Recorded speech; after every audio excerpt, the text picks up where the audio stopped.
Hey guys. Hi Vlad, how are you? Fine. Hey Ben. How do you do, guys? How are we? Joyous as ever.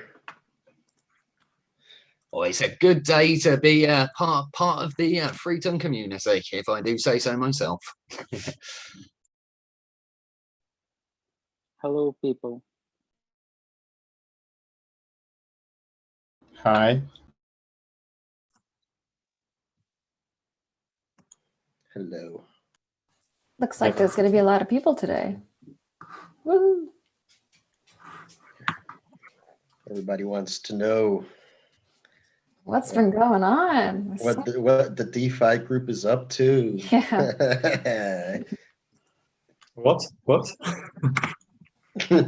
All eyes on you. All eyes on you. Just kidding. You got the nice cool background there this week, Vlad, so looking good. Yeah, thank you.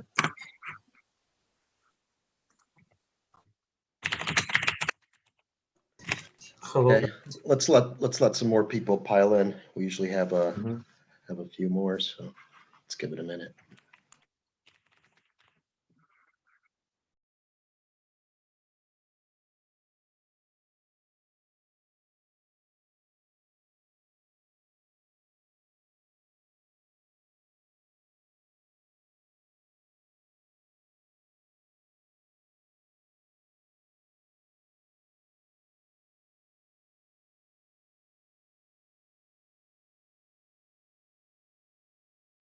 Can you hear me well?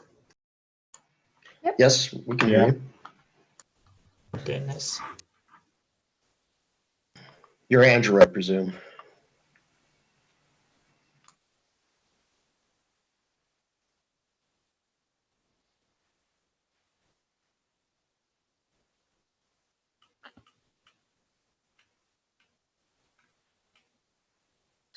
Hi all. Hey, Pavel. Hello. Hey. Hi. Hey, Pavel.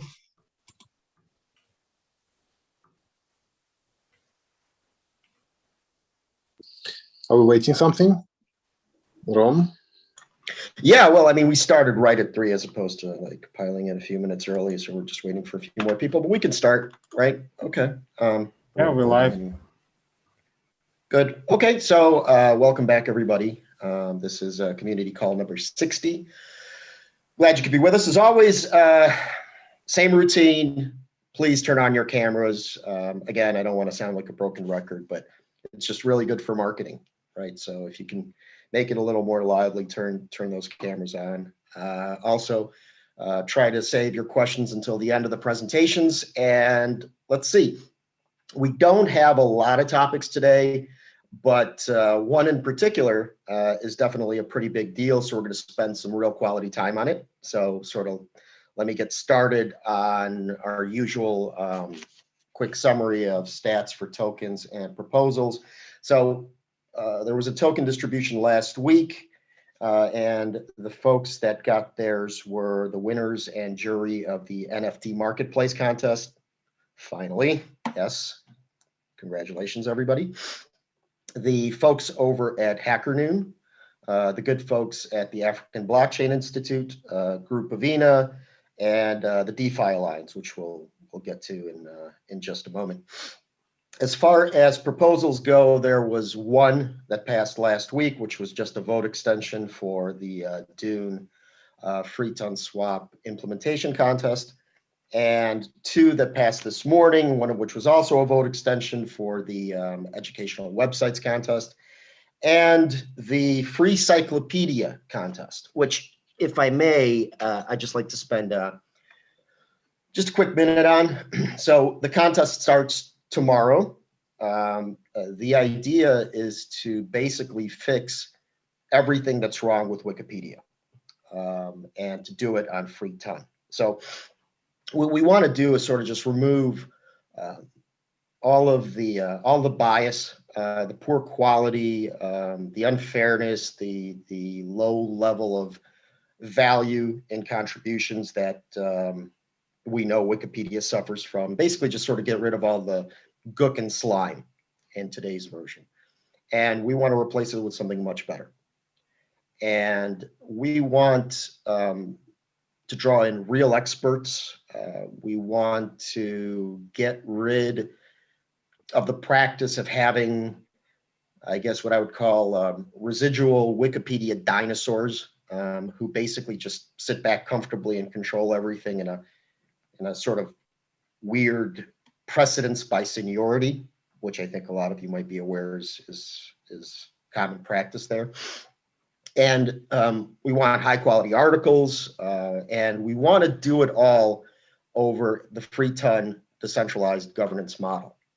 So the contest is in 2 stages. The first is specifications, and there are quite a bit of requirements, but it's a really cool, really interesting challenge. So there's that. The second stage is going to be implementation, and the payout is going to be huge. So I want to ask everybody to go to gov.freeton.org, check it out, participate. It's a excellent contest. I don't know, Pavel, did you want to add anything? I think you said all what is important. So it's a great experiment. I think governance system for Wikipedia, since I mean people specific Wikipedia is like single source of truth, and of course it's a great project. It's amazing. It showed that community can change the world, literally community effort.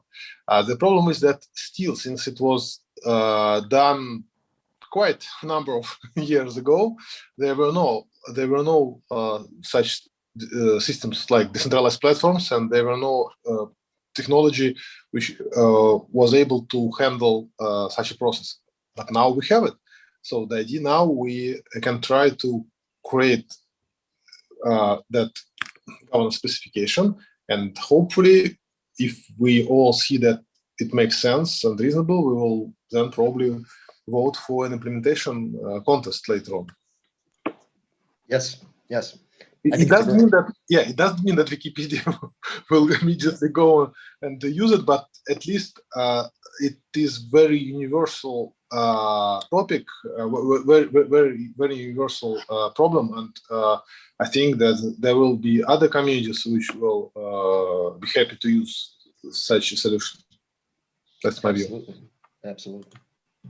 So there you go. Please check it out. Please participate. If you have ideas, they're welcome.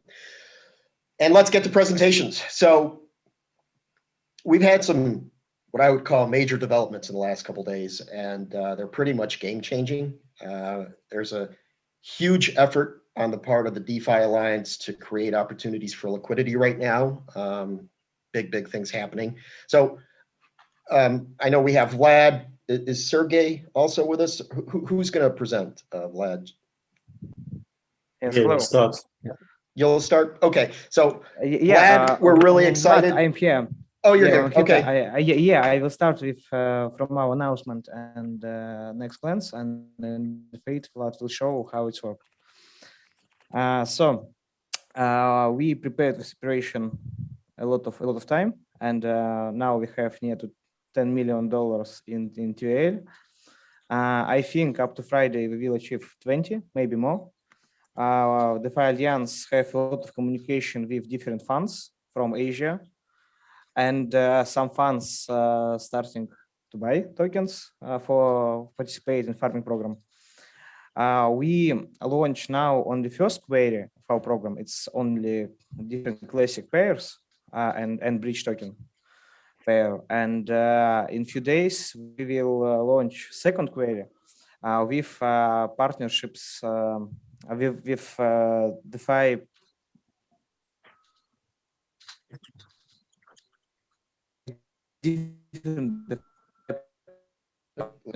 We'll lost you.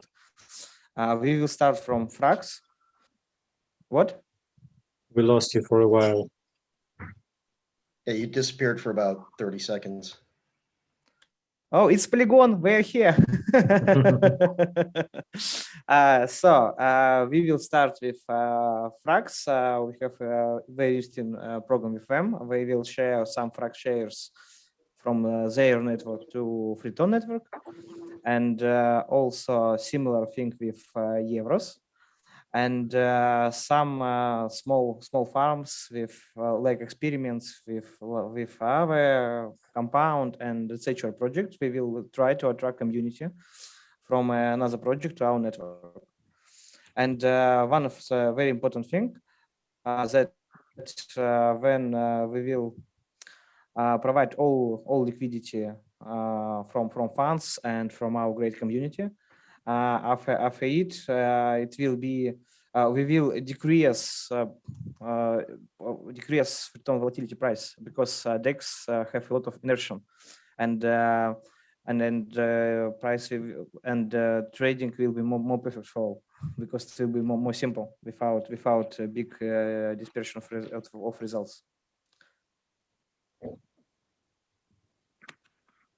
And what community, how community can help? Of course, we need share all information about our TVL, information about farming program, spreadsheet our announcement, and etc. We need help. We need help because we need to provide information about us to a lot of different people. Yeah, so share tweets, share discuss on Reddit. Yes. So distribute wherever you can. Okay, Vlad, let's show how it's work. Different guys. Yeah, give me the right to show, please.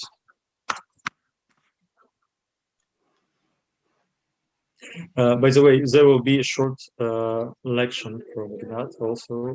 I asked him to explain a bit more about the permanent loss. It's a topic that you should be aware when you are dealing with farming and locking your tokens on any DEX. I will show now how the farming actually works. It's pretty easy once you do this for the first time, so you will know how to do this on almost any DEX. So I will start with the ROP token, which is called double TON. Yeah, double TON. So actually, it is needed to simplify the logic of the DEX and minimize the source code.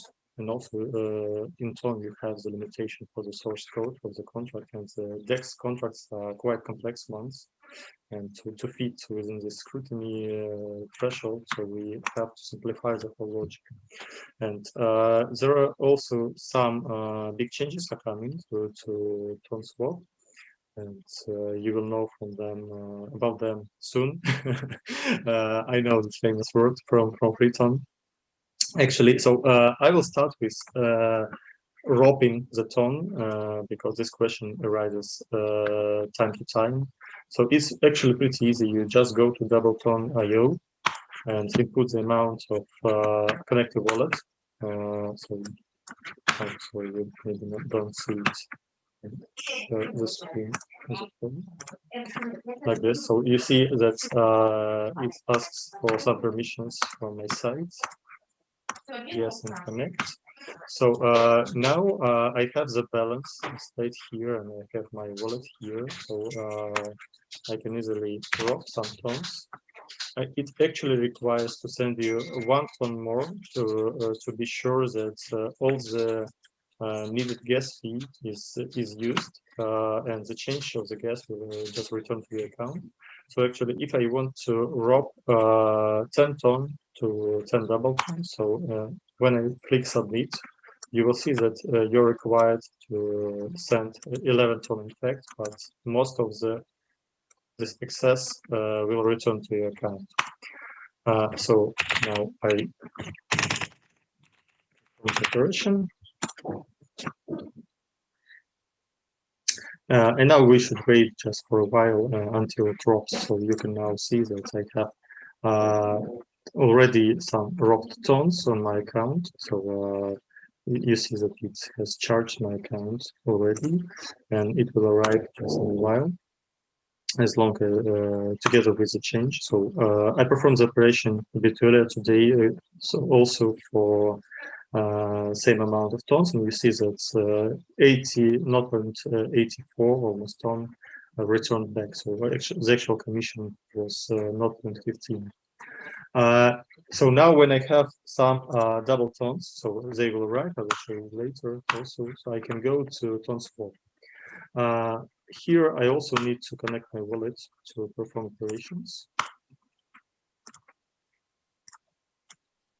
Okay, so now we need to provide liquidity, but as you can see, I now have only double tons on my account, so no other tokens. And to do this, let's buy some of them. For example, if we go to farming, let's see what is the most profitable pool that we can hop on. For example, I see that double ton USDC seems performing well. So let's buy some USDC here. For 20 double tons. You see the balance already changed by the way. Okay, so it's gives me the price of 0.71, which is fine. So let's swap. It shows me all the methods that will be called to the DEX contract. So again, the gas is a cap. Actually, it will not spend more than this amount, and most of it will return to your account. So let's buy some USDC.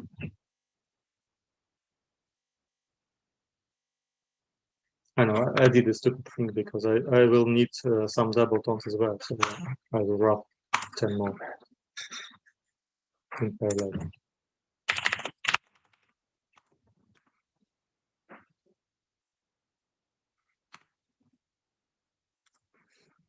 Okay. You don't see, but I've got the Chrome notification that I received the incoming payments, transaction. Yeah, meanwhile it is executed. So let's go to the actual pool section. So how it works. It's pretty similar to how Uniswap works. You have to connect your account. Actually, account is a special contract that serves as a proxy for liquidity provision.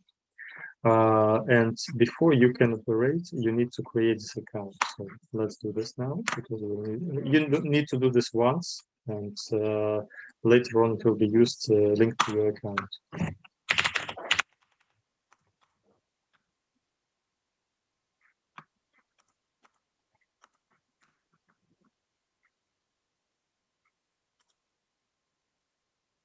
The network is not really stable today.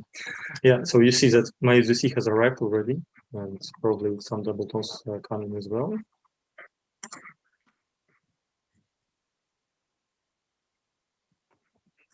It can take a while because, in fact, on the back, there is a chain of contracts that are executed one after another. And yeah, so you can see that my account was connected now. So I've got some double tons. Yeah, so seems that I have them already.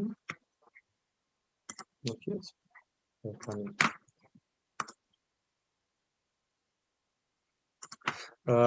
Yeah, so now we can select the pool that we would like to supply with. So let's take double ton USDC.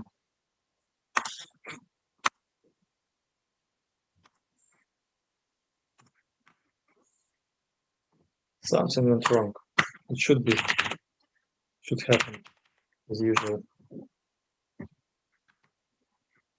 Always the transaction was declined.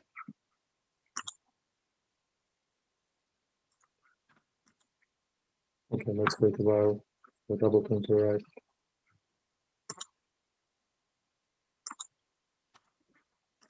Or maybe I should just choose another transport.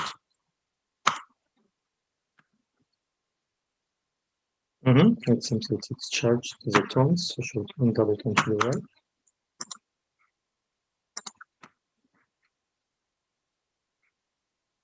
Yeah, so meanwhile, actually the next step is to connect the pool to your account. This is also should be done once for you to interact with this pool. This is needed because all the tokens that are issued during all the LP tokens that are issued from the pool are in fact TIP3 tokens, and you need to deploy your personal contract from the root contract of LP to be able to accept it. So this is what you need to do. So you are connecting the pool. Again, so you have to pay some gas on top of it to the network, but it's a cap, so most of it will return. So let's do this.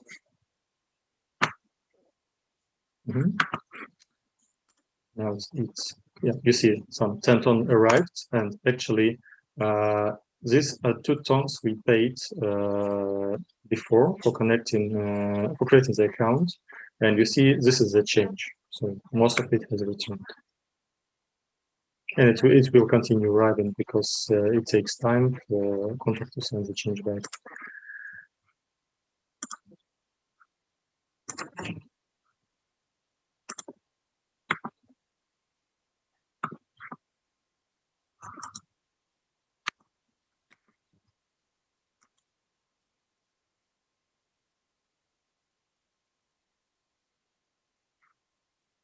Yeah, that's it. So the pool was connected. So it should now see the balance.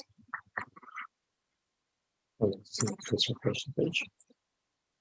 We will, by the way, improve all the stuff because when we were launching, so there were some minor bugs that caused time to time some hanging of the interface, but it will go away just in a while.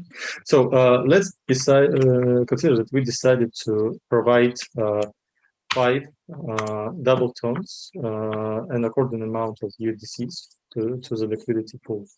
So for this, we actually need to deposit both double tones and USDCs to your account, to DEX account. So when you click deposit double tone, so it performs pretty similar as all the steps before. And later I will also show you how it works with the auto exchange functionality. Here it shows you the pool data.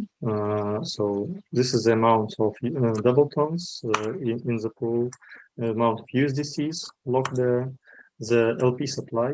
This is the liquidity provision token that you will need later for using farm. These are rates of double tones per USDC and vice versa. The pool fee that will be paid to the liquidity providers. And here is a simulation of what will happen after you provide the liquidity. Okay, so double tones are deposited, and you can see this here. And now you need to provide some USDCs as well.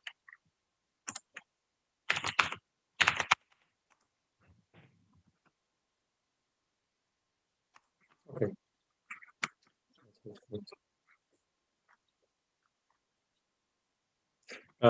Meanwhile, if you want to see the LP token, so you have its root address here, so you can click it and see it in Explorer. If you just take this address, so you can add it as a token to the Crystal wallet. So just go below, click select assets, custom token, and paste it here. Later, we will also add the possibility for a page to use special method of the wallet to add the token directly by clicking on the link. So pretty much like it is done in MetaMask.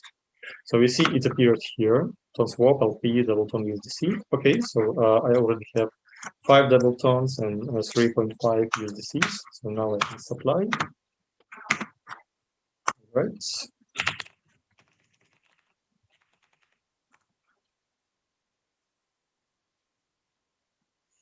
After I supply, so I in fact will receive the LP tokens of this pool that can be used to put on the farm.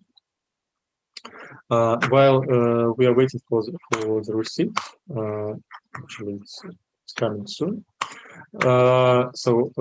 Let's look at the farming interface itself. So actually, this is the view for the farming pools, and anyone can create their own farming pool if they want. So this is especially useful for some projects that are coming to the TON network and would like to distribute, to create some airdrops and farming programs for the users.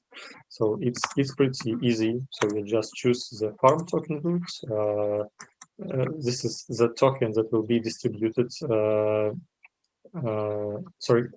the token that is accepted for the distribution for farming, then the start, the end of the program, the reward token route, and the total rewards amount that you are going to provide. Also, this is a new feature.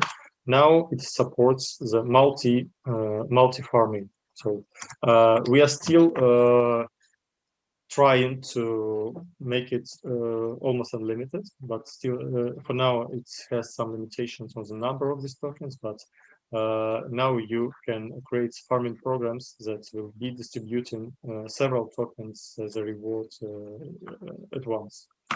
As of now, what we have, as Sergey said, a lot of programs for native tokens for TON, and one for Uniswap. So, and unlike the previous time, now we decided to experiment decreasing the reward for the Uniswap tokens and increasing the one for the native tokens in for TON. And this is needed to motivate people to move liquidity further to TON, and because we have quite a good news coverage recently. Okay, so I've got my LP tokens, so I can now close it. Let's check my balance. Change, yeah, it's here, very good. We will go to farming part in a while, so I just want to show you how the auto exchange part works. So what it does, in fact, if you have just one site, which is, for example, double TON in that case, the system can first buy the necessary amount of the second part, and then deposit it to the pool. So I'm going to click deposit double TON, so it will do all the rest. Okay, so let's wait until it runs, and meanwhile we will try to deposit our LP tokens to the farm. So we decided to go for this pool, if you remember. So we can check all the details about it here. So this is the current balance of LP tokens that are deposited to this pool already. This is the farming speed of double TON per second. This is the total reward balance, which is 500,000 of tons. Dates and all the data that you can need for future use. Here you can see that you have our amount of LP tokens, and you can use, for example, max amount and deposit it here. Send. Okay. It will just in a while change our balance, and we will see our share appearing here. And as the farm is already active, we will see immediately the rewards starting to count on.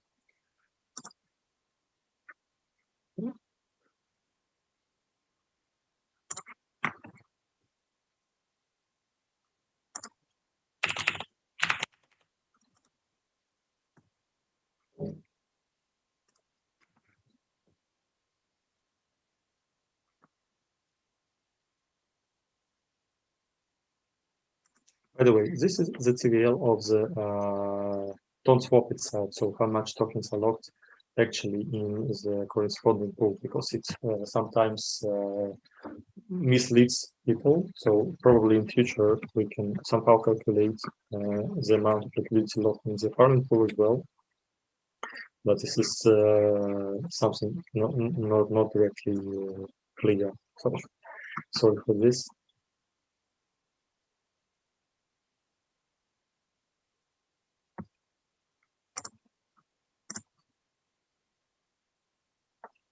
Yeah, here it is. So you see that as we purchased a very small amount of USDCs, so our share is really modest.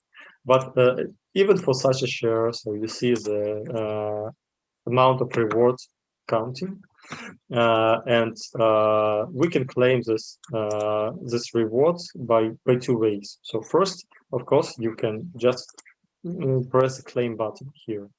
It will just retract all the rewards together with LP tokens from the farm. So you will exit from that.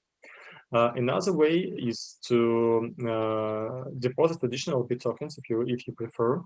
You decide, for example, to increase your position here. At the moment of the deposit, so it will first withdraw all the current rewards that you have accrued on the farm. And after that, it will deposit your new LP tokens, increasing the amount. So let's do this.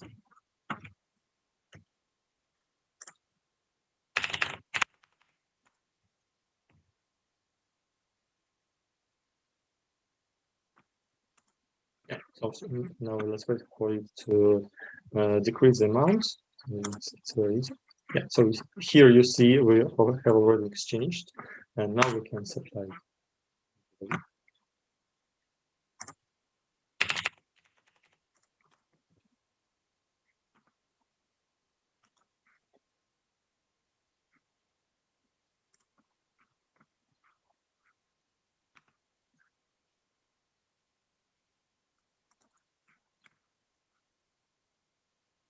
Yeah, so here it is. So we have withdrawn our LP tokens from the farm. We don't have the rewards anymore because we actually should see it here in a while. Now the chain of contract calls is being performed. And we will see our tokens arriving here together with the double TON reward that will appear here. Yeah, here it is. You see the reward that was counting up in this cell. So it arrived together with our LP tokens. If you don't remember all of the steps that I described, it's actually, we placed the special guide here, so where you can just go through all these steps. They are described and explained with all the pictures. So, and you can always, if you have some difficulty, contact us in our group, and we will always help you. Yeah, and here you see this is the exchange with just one side. So we have received LP tokens, and now we can also go to the farm and invest them. Yeah, so now I will give the word to Ignat, who will explain the concept of the impermanent loss, because this is something that you always need to think about when depositing your money on the farm and in exchange pools. So Ignat, please.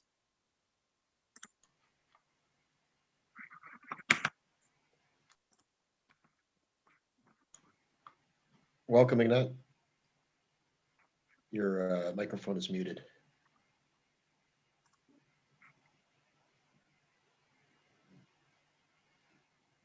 Hi. Hello.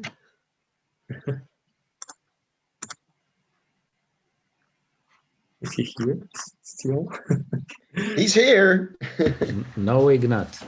No, he's here. He's here. I will ping him. He's here.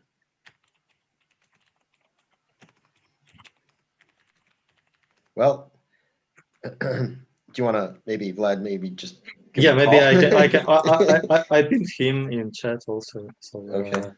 yeah. So if you have some questions, so you can ask them now, for Yep. example.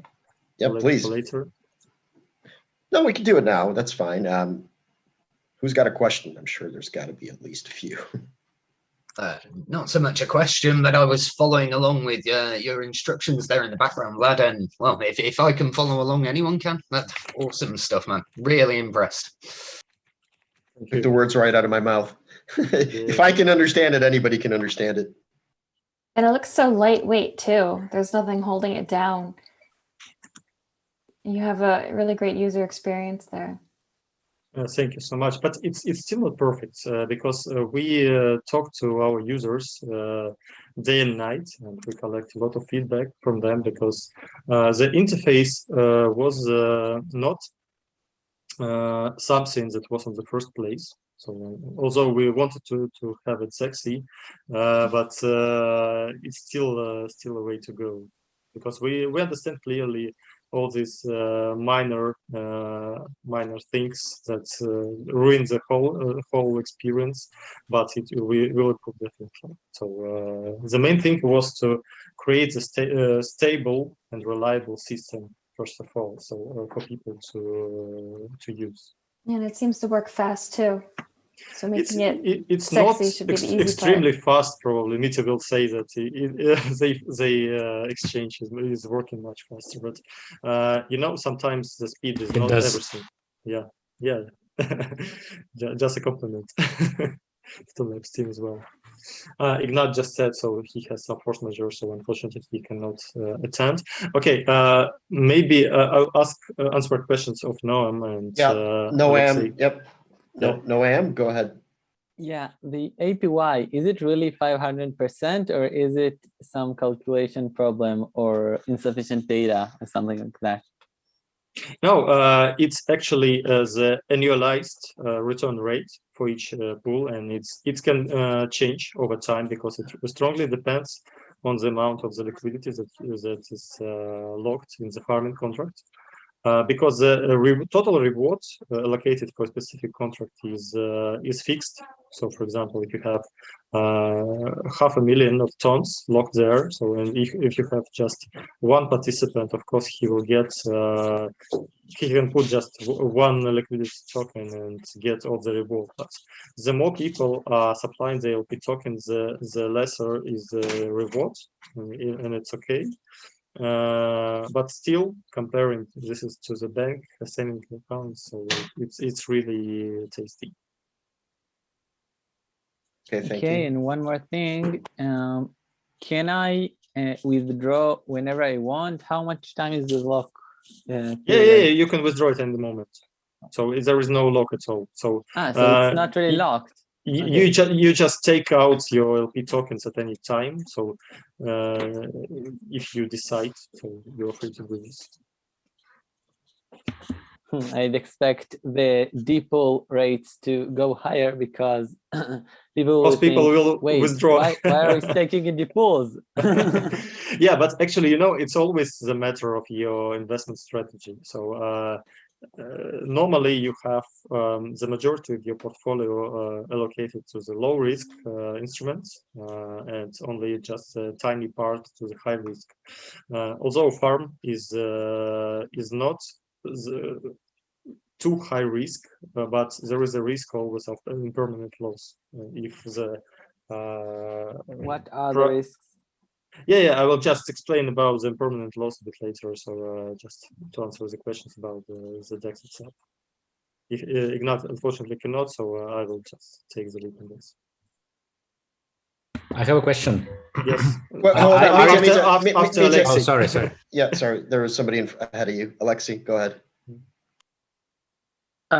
Yes, thank you. I will be briefly. I just want to say thank you for this wonderful thing and for great instructions, and some advertisement, and want to mention that in Return Academy, based on your materials, one of our members create a course how to do this farming, and I will share the link in the chat right now. Want to thank you for very great communication. That's why we can, our member of our community, Katya, can do it just today. She collects all information and do the course. Thank you. Yeah, thank you so much. We really need this because there are a lot of new people coming, and among them there are some bloggers who also want to understand everything, and we just worked hard to collect all the feedback, all the questions, and put this in our FAQs and documentation pages.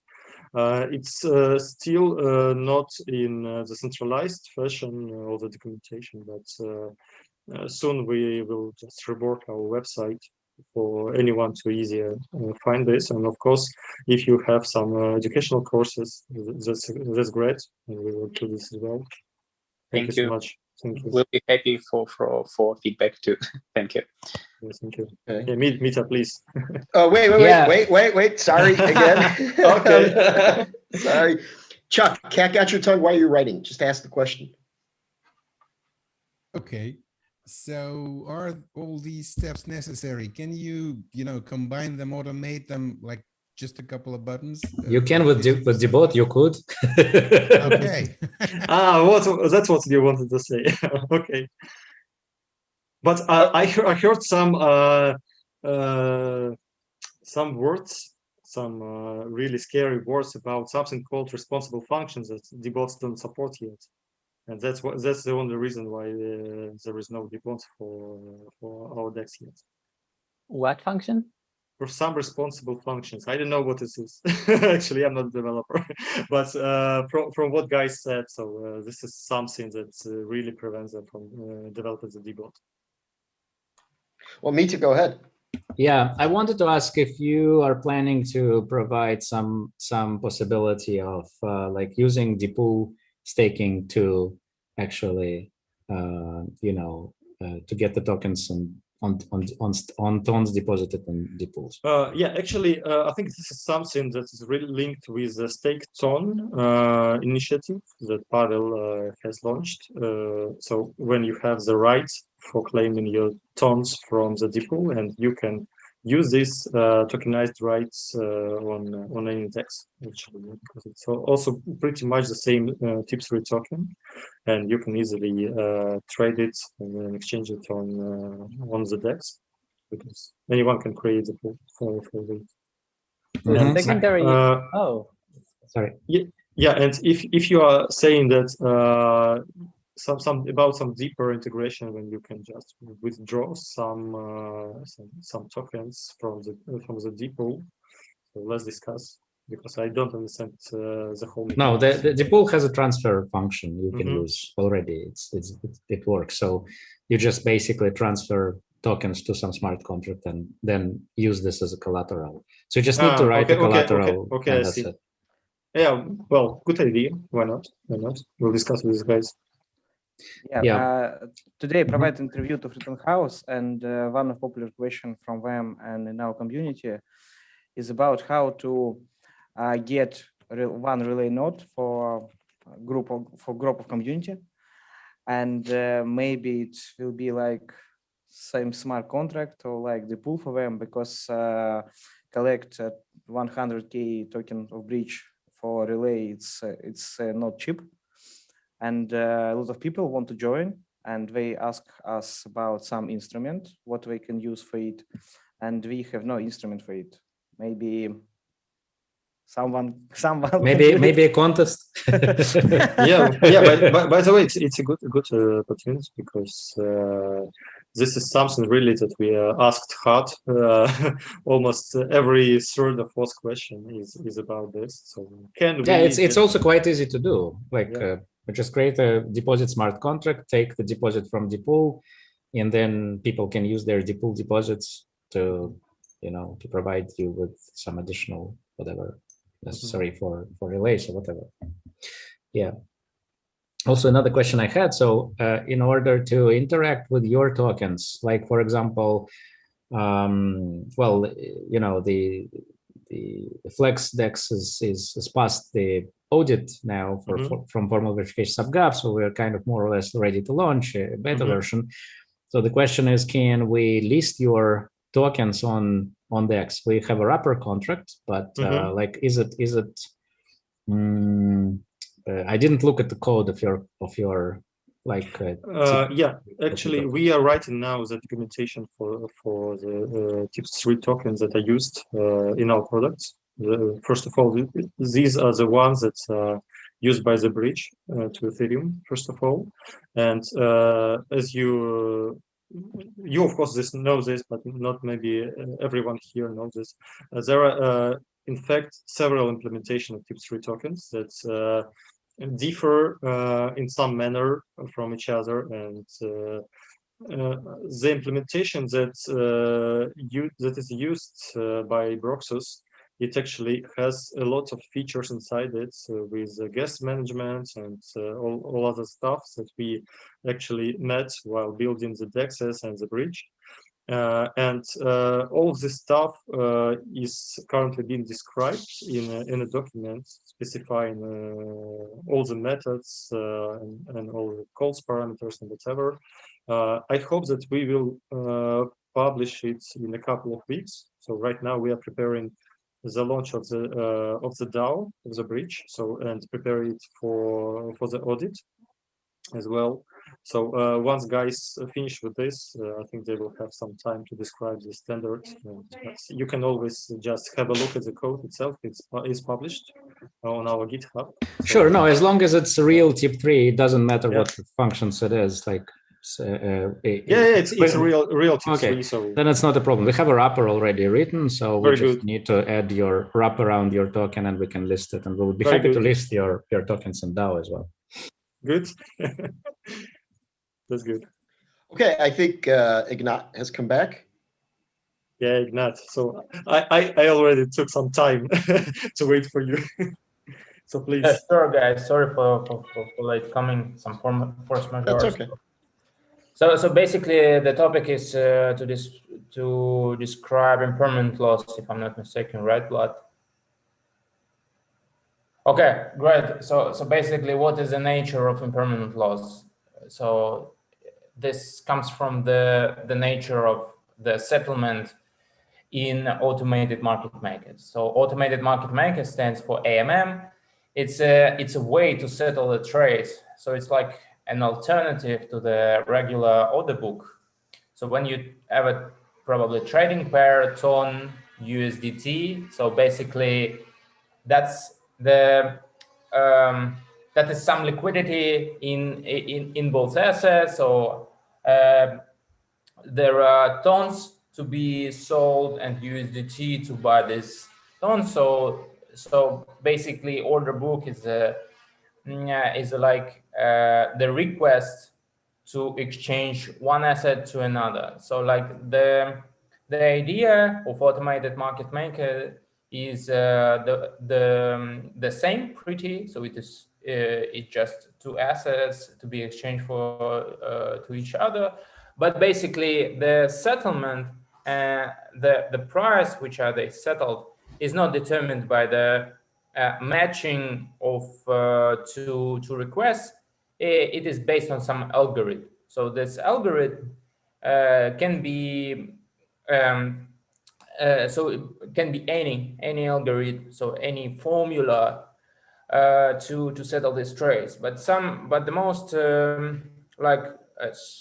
broader one is the Uniswap like algorithm. So it's formula, so-called XYK. So it's basically it's the constant product market. So it is called constant product market when the absolute value of balance asset one multiplied by the absolute value of balance of asset two equals to some constant amount without consideration of fees. So it can be the fees can be also injected in this formula. So like so basically the idea is so it's very simple, and it behaves like the curve, which is increases the price asset A and asset is exchanged to asset B if the differentiation if the delta of asset one is increased. So how the pricing is determined? So the price of the of asset A is the relation between the absolute amount of one asset X to asset Y. Yeah, so you can just divide the balance of first asset to the balance of the second asset, and then to get the price. So the idea of impermanent loss basically comes from the for liquidity providers. So liquidity providers, they are market makers in this continuous order book. So like liquidity pool, where you inject your capital of two assets, behaves like a continuous order book.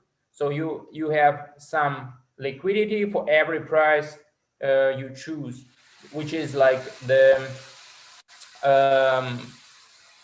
so it's like a sum of the liquidity under the curve of your algorithm. So basically, when you firstly inject capital in liquidity pool, they are balanced. So let's assume that they are balanced in terms of the US dollar value or any other BTC value, so some third-party denominator. So you have like a balanced portfolio of two assets. So if we assume that the one asset appreciates to another, our liquidity pool as an autonomous price discovery mechanism doesn't know regarding the price on other exchanges on the broader market. For example, we have the TON USDT liquidity pool with the price 50 cents. It means like for every 100 USDT, you have like 200 tons in liquidity pool. So basically, when the price appreciates to probably $1, our liquidity pool doesn't know about it. So let's assume that on bitcoin.com the price is $1, but our liquidity pool settles the price for 0.5 dollars. So it means like that there is an arbitrage opportunity regarding, so you can buy from liquidity pool and sell on the Bitcoin on Bitcoin. So the idea, when the arbitrageurs balance the price of the liquidity pools to the broader market, they redeem this value from market makers. So who are these market makers? They're liquidity providers in this pool. So when you farm, when you make yield farming, and when you get these tokens, you are basically a market maker. So you are, when the TON is bought at 0.5, you are, as a liquidity provider, the seller of TON for $0.5. So basically that's, so you are as a second party in this trade. So when the arbitrageur buys these tons and sell this on Bitcoin, they buys it from you. So you are selling it cheaper than the broader market it values.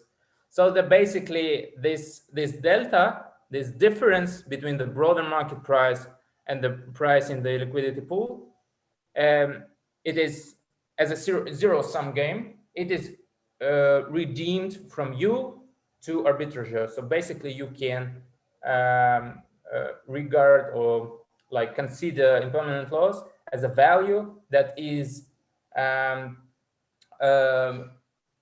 got from liquidity providers to arbitrageurs when they balance your portfolio to the broader market price.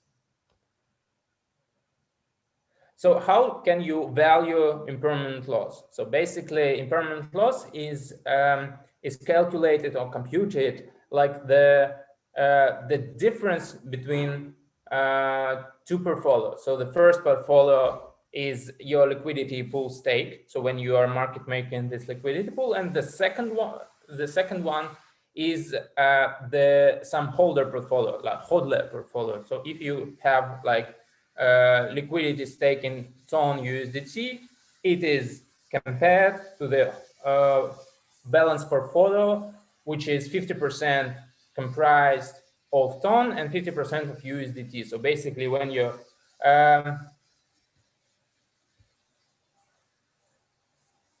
Slippage in the liquidity is actually the time losing money.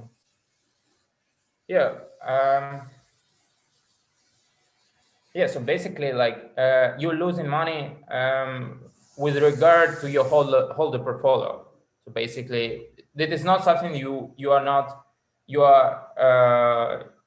So you are losing. You are not like getting what you will get if you just hold it in the portfolio. But the remuneration for you being this market maker is the trading volume fee. So you basically get 50 bips, 0.3% of the whole trading volume, which is going through the liquidity pool. So well, can I maybe interject a little bit, just to explain all the risks maybe to everyone.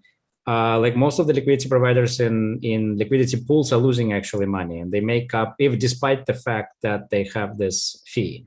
So like it's not a really, like in some conditions where the slippage is big, you will actually lose more than you get from the fees. And there is a work on that, research on that has been performed. I can send a link if needed. Where so basically what you're getting, I think, is mostly the LP tokens as a compensation, and that's why you stake. So you're losing a little bit of money all the time, but because you're getting the LP tokens, that's what lure people into right now into being the liquidity provider. So I think that needs to be explained. It's true only, yes, true only for small pools, because for example, Uniswap are working now without any LP tokens, only for commission, and some of all commission Uniswap more than all Bitcoin mining for last 2 months. Well, last 2 months exactly. Yeah.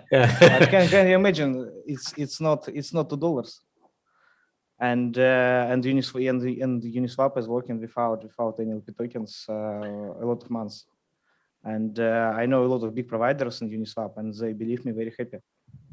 And I think the question is that once the slippage is higher than the fee, then you can lose. But if it's not, you will always lose. Right? Yeah. Okay. Yeah. If you will get one moment in direction, yes, you will lose. But if you will trade in diapason, yeah, of course. If the volatility is in the diapason, then as I said, if you have one slippage, like big slippage, there you will lose money. Sure, in one side, of course you will lose. I just want people to understand really what they're doing, So, but basically, like impermanent loss happens only when the both assets goes in different directions. So if they goes in one direction, probably if or BTC and they are decreasing both by 50%, your impermanent loss is 0. You are just you lost 50% of your dollar value portfolio, but like impermanent loss is 0 because you have no difference. Like impermanent loss is a divergence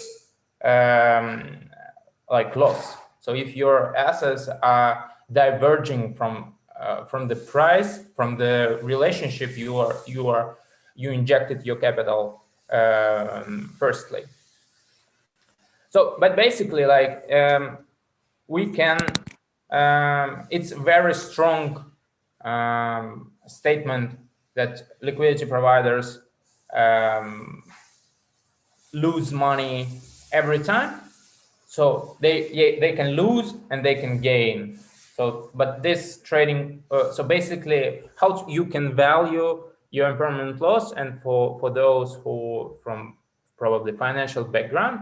So when you're in the liquidity pool, probably TON USDT, how you can calculate the portfolio value of your stake. So basically, you can mimic the payment function of this portfolio through futures in TON. So when you stake TON USDT liquidity pool, the same payment function will be if you open the future long position for TON and sell call options on TON settled in USD, and put options settled in USD as well. So basically, if the price goes down, you loses more than if price goes up, because your futures negative position will be multitude with the P&L from your put option. So like, that's it. Okay, we had a couple of hands go up. We had one go down. Noam, your microphone's off. We could hear you typing. Sorry. Alex Novikov, you had a question and then you put your hand down. You don't have a question anymore? Hi, sorry. I just can you hear me? Sort of. I wanted to say that actually the Ignat acknowledged that right now it's very similar like a future for a TON. If your asset is rate of your asset is going up, you are gaining, and if your rate of your asset is going down, you are losing. Is it correct? No, it's not. It's not quite correct. So basically, like, so if it goes up and you just hold your TON, you will get more than if you stake in the pool, because when the price goes up, you will be selling your TONs in order to balance your TON and USDT position. So that's why it can be replicated through the portfolio of long position in an asset and short positions in the call option and put option. Means that when the asset goes up, you will diverge, you will get lower than if it will be in your portfolio just holding your TON. But you will be exposed to the 30 BPS or some commission that is going through your trading through your liquidity pool. So there are some parameters where you are gaining or losing. So it just needs to specify it. But in order to calculate it, you need, if you have the two asset liquidity pool, you need just the price change of the first asset, the price change of the second asset, and the trading volume with the commission that is going through your trading, that is going through your liquidity pool. Hope that answers your question. And Ben, you had your hand up. I was just going to say a similar-ish thing to what Ignat and Alex kind of touched on there. That I mean, to simplify, my personal experience of playing around with LP and impermanent loss has been, if you're confident long-term both assets are heading in the same direction, that's the whole reason for the word impermanent. You know, it's not a short-term toy to mess around with. If you're looking to get in, get out, make a few quid overnight, it's probably going to sting you. But if you're sensible and you're doing your own research, personally, you know, I've done all right. You know, I'm not a huge investor, but I've played around with some LPs and stuff in the past, and I've lost a few and I've won a few. So it's all about being sensible with it, guys. Was my 2 cents Captain Sensible word. Disclaimer: nobody here is a financial advisor. Amen. Amen. Okay, Vlad, Sergey, Ignat, is that Can all? I say one last thing? Yes. So basically, if you farm in a USDT USDC pair, they are probably going to stay the same no matter what. So it should be pretty low risk, right? Yes, I can explain more about this kind of farming. It's very popular in big protocols, and we want to try attract some liquidity providers who are working without impermanent loss for USDC, USDT pool, and maybe some of new traders will start change USDT to USDC, not in Uniswap, and they will start do it on Freeton. It's very important direction for us. Bring to people that they can change any pairs, any standard pairs, what they can change on Uniswap on TONSwap. We only starting for it, and but in this farming program, in the second query and in third query, we will add some pairs without TON. Okay. Thank you, Sergey. Thank you, Vlad. Thank you, Ignat. I think it goes without saying this is some cool shit. Sorry for the language, but it really is. Okay, we're obviously running a little over, so Mitja, go ahead. Technical updates, go. Again, yeah, there are quite a few. Actually, one thing I wanted to make to say that we're looking to distribute in governance tokens of the dense system right now, meaning that, and that will be distributed to subgovernances. About 26 subgovernances are allowed to get these tokens and distribute it among their members. So we are, we need these subgovernances to submit us wallets, pub keys, pub keys of the members they want. That should be members of subgovernance, of course, that they want to distribute tokens to. So it's up to subgovs to provide the list of pub keys and bring it to us. Us meaning like TON Labs or Red Squad. Zhenya Makarova is going to coordinate that process. She will also knock your doors. So please be prepared. Give her pub keys of the members of your subgovernance or whatever you decide, or just initial members or judges and stuff like that. So active participants in your subgovernances, and they will get the tokens, TIP3 tokens that will be used for voting and governance of the distributed decentralized name service of Freeton. First, voting will happen immediately after we get the keys. Because the SMV smart contract has actually been audited and by formal verification subgovernance, and it's ready to go. So we will first start voting on the list of reserved domains, and of course it's your chance to like submit your domains for this voting. It is important because other people can grab it if you don't, before we actually launch the dance. And to do that, you know, again, we go through the subgovernance. So like, you know, names like Broxus, for example, and, you know, whatever probably need to be on that list. So please, it's important.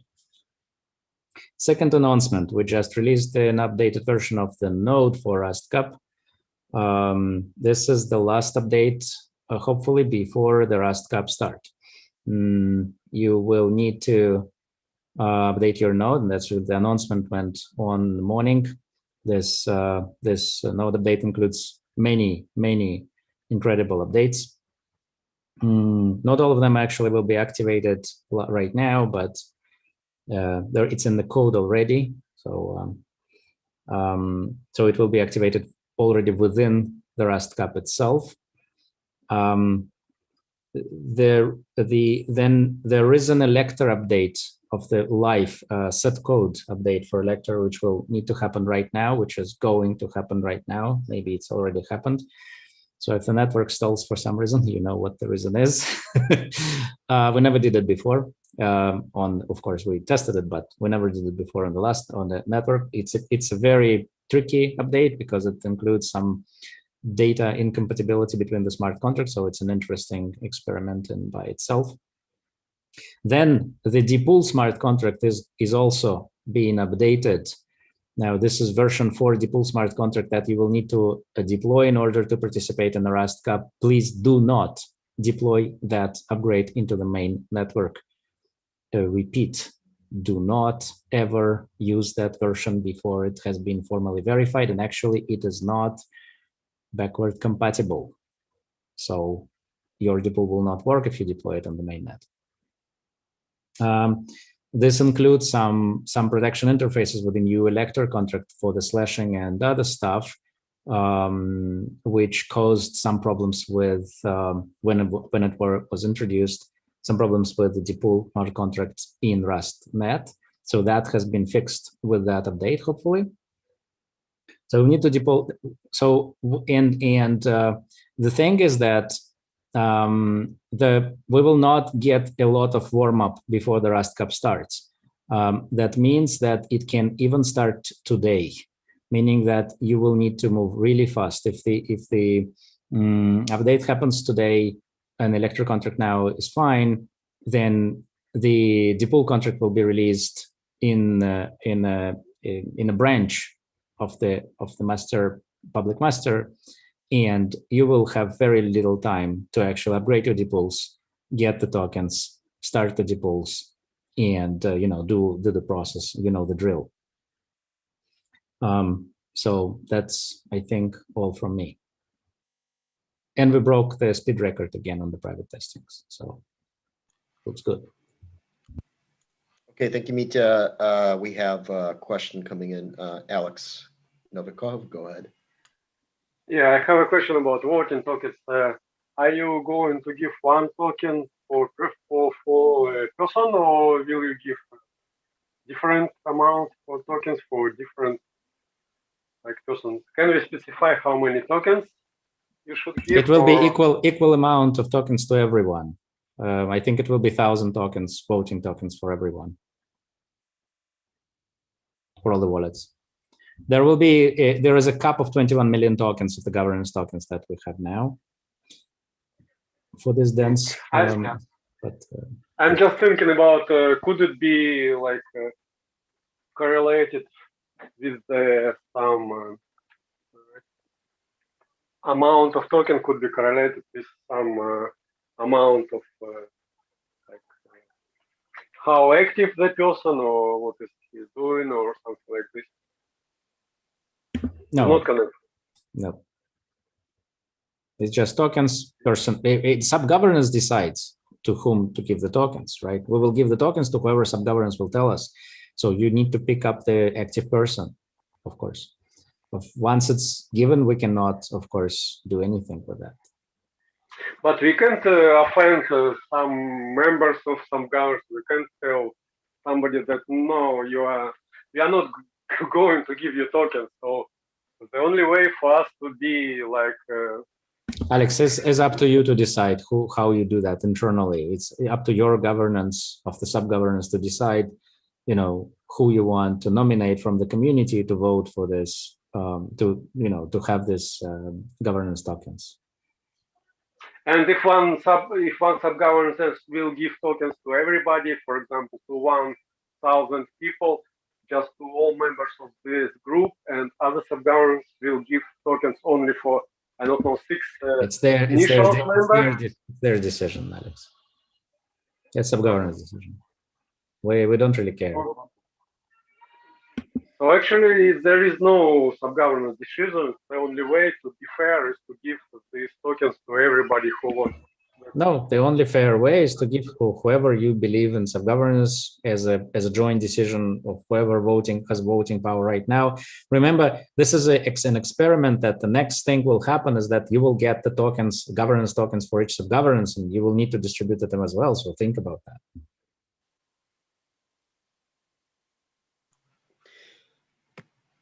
Okay. And a quick question from Vlad. Where can I have a look at the new version of the DePool contract? It will be published today. The announcement will come, but will come, and you'll have a link. But will it be used only for the RustNet, or all of these smart contracts, the elector, the DePool will of course be used in the mainnet, but it's a long process before it does. Still, because it's not formally verified yet, we're testing a lot of things, and I cannot even give you the times, and it doesn't affect. There is no issue in the DePools and the mainnet. It's only because just wonder because because of the new elector contract with these features, many new features, and the way Rust network works. which is a lot now different from how mainnet works. There is a huge amount of, it's incompatible even right now. And there is a whole another topic of how we will upgrade that, but that's not the topic of the discussion. So so there are many things that are just working very differently in RustNet right now from the mainnet. Okay. I just want to let everybody know we still have one more presentation to get through. So I'm going to take one more question and then please save everything else until Q&A. Alex, you still have your hand up or did you put it up again? I wasn't sure. Yeah, please, Mitja, could you specify in more detail what exactly this token will be used for? Thank you.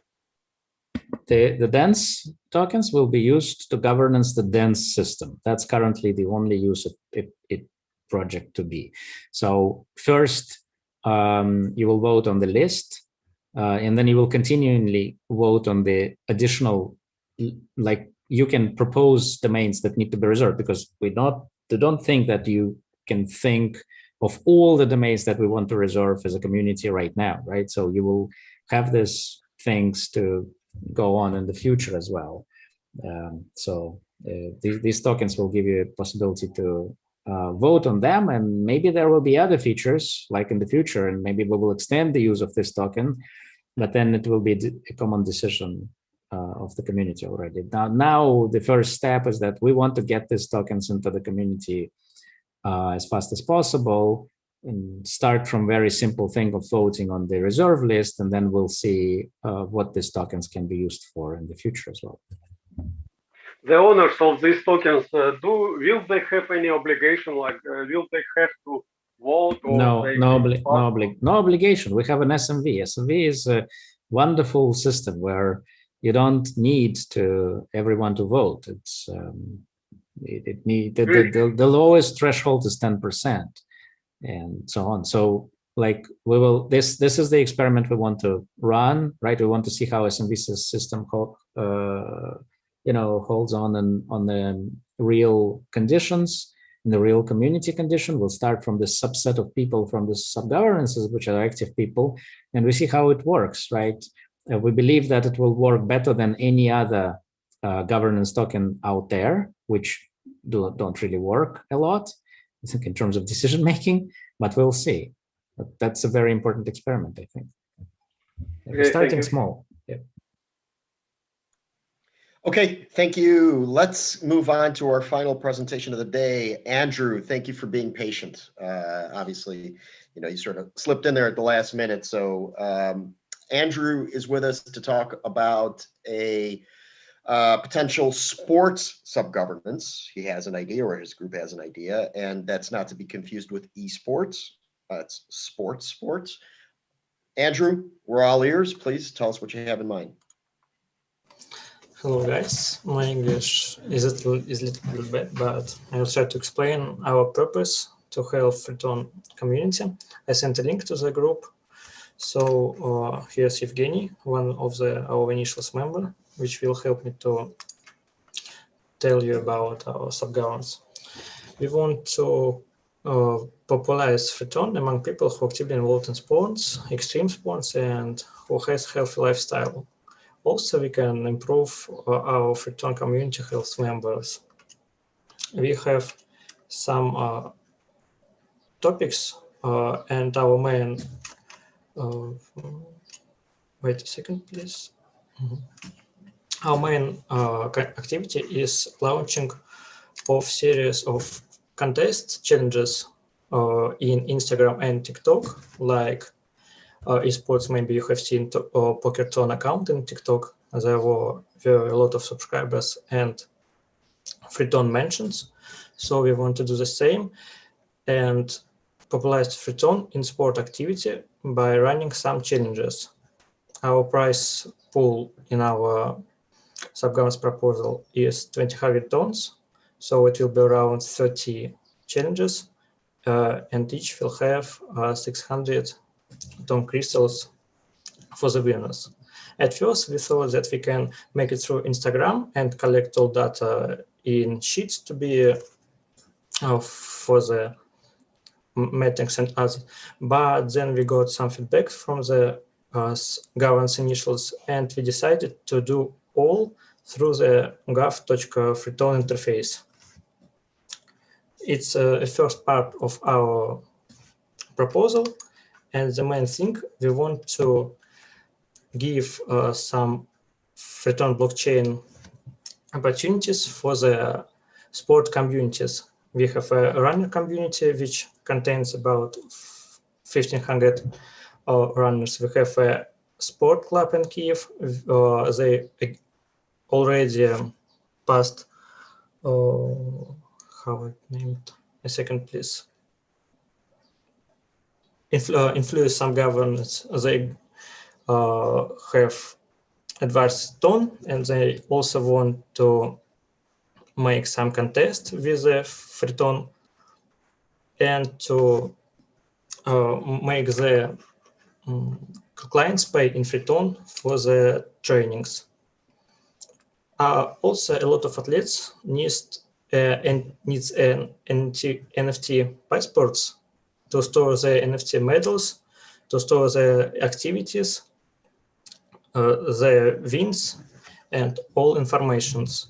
But now there is problem. We have a lack of developing skills, and we don't know how to continue with all these tech moments because we haven't already passed the proposal, and we wanted to do an NFT contest with DevX and subgovernance juries to build the NFT system.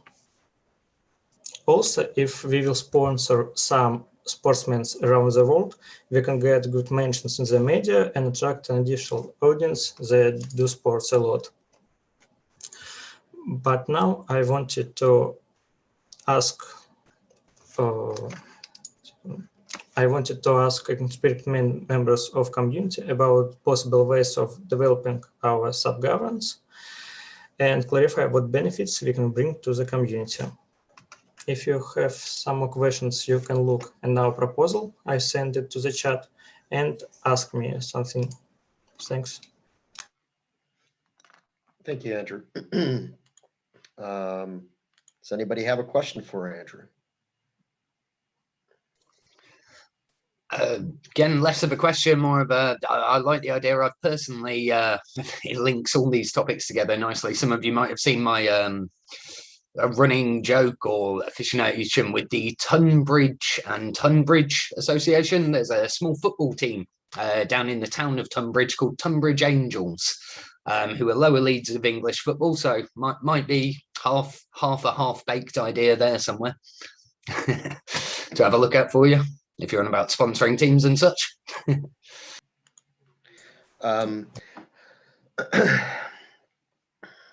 I guess my question is this. So when we're talking about NFTs, there's an NFT subgovernance. When we're talking about things like what I'm looking at, like influencers costs, we have an SMM subgovernance.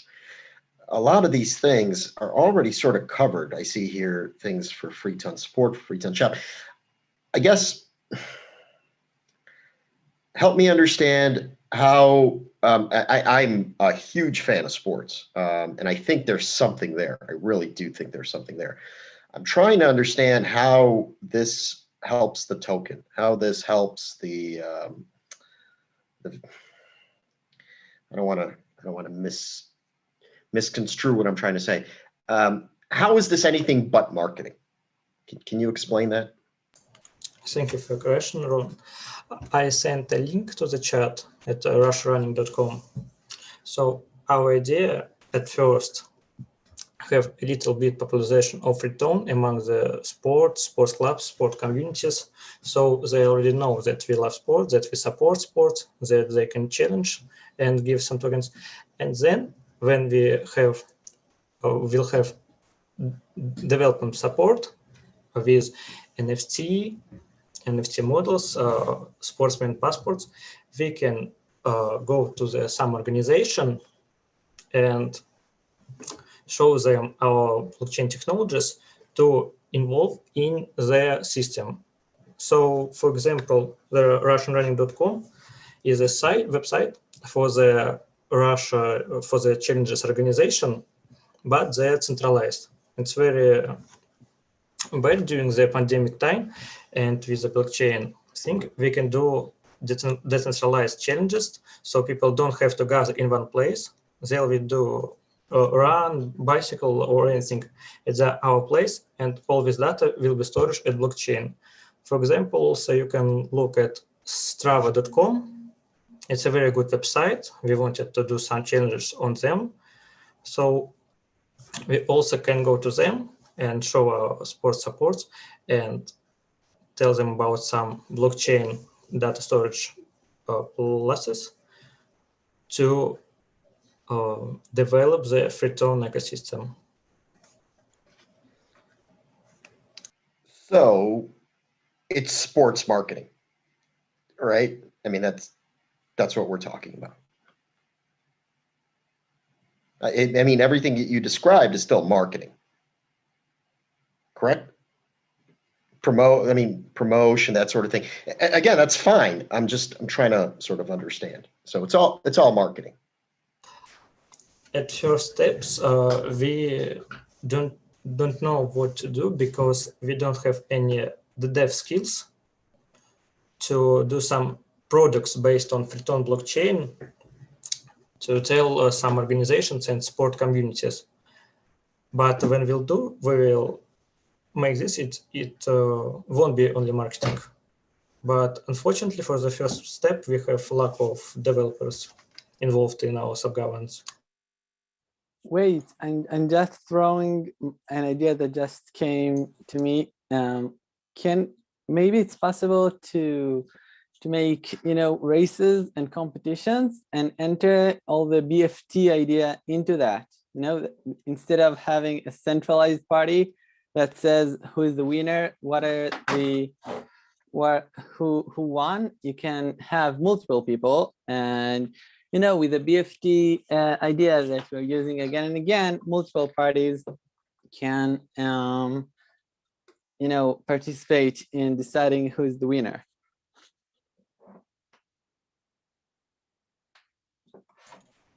Interesting. Yes, I think this is a good idea, but I wanted again to say that for now, unfortunately, we can do some token calculations about for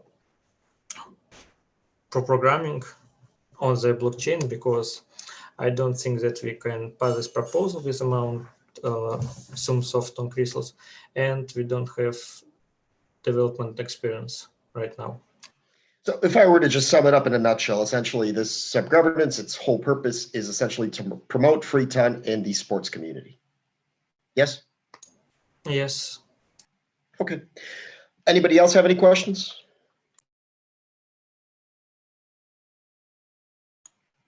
No questions?